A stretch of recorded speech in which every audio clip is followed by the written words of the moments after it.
Hey everybody, we've all seen that debate. Which is better, XLR or USB? And I've talked about this in another video, but this time I wanted to do a true apples-to-apples test using the Shure MV7. I'll talk about why the internet will tell you that XLR mics are better and why that might not be entirely true. If you're new to the channel, welcome. I'm Jesse, and I'm a podcast editor, audio engineer, and coach. I'm here to share what I've learned over the years to help content creators like you get better and smarter at your craft. If you enjoy the video, please give it a thumbs up and think about subscribing if you'd like to see more of my content. For this video, I'm recording the MV7 direct into the USB, as well as splitting its XLR output.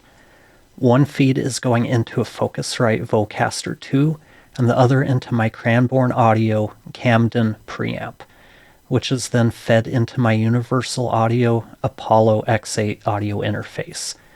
The goal is to hear if there's any real difference based on the type of connector used in the mic, and then to hear if there's any real difference between a $200 interface and a $500 single-channel preamp into an expensive interface.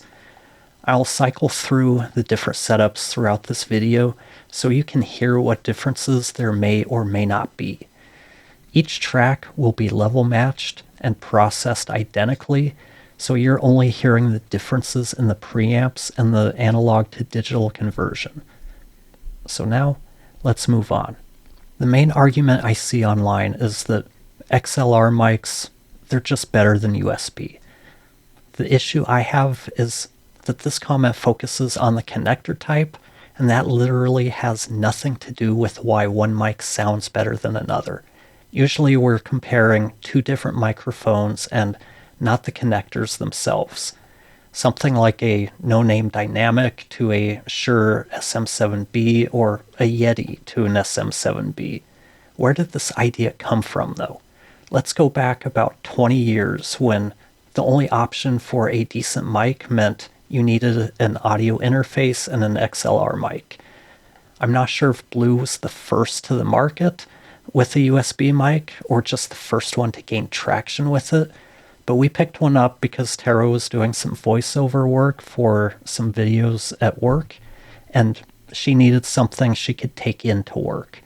We weren't too keen on her packing up the interface and mic and taking that to work, so the Yeti made sense. The Yeti became the mic of choice for podcasters who wanted an affordable mic that didn't require all of the extra equipment. Back then, the difference between the Yeti and, let's say, a Rode NT1A into a cheap M audio interface was noticeable. The difference wasn't so much the mic as it was the preamps used, though the Rode was a much nicer sounding mic. The preamps in the audio interface, they were just better than the cheap preamp used in the Yeti. The Yeti's preamps were noisier, and compared to a nice studio condenser mic, the Yeti sounded cheap. It still does, but that's a bit of a different conversation. Over the years, though, the preamps have gotten significantly better. This includes the cheap ones built into current USB mics, as well as those in cheaper audio interfaces.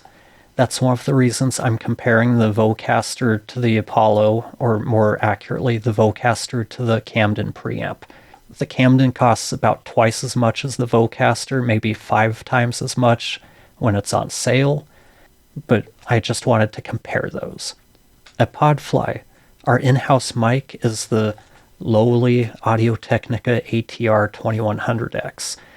Depending on the day, that sells for anywhere from about $50 to $80. This is the mic we send out to hosts and the guests, and it's used with the USB connection. We wouldn't be sending these out if they were able to deliver great recordings, and we wouldn't be using USB if it couldn't deliver the same.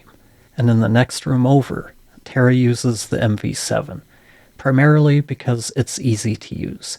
She likes that she doesn't have to fiddle with anything, and it just works. I've handled a number of her recordings that she's made with it, and I have no complaints about the audio. It just sounds like a good mic should.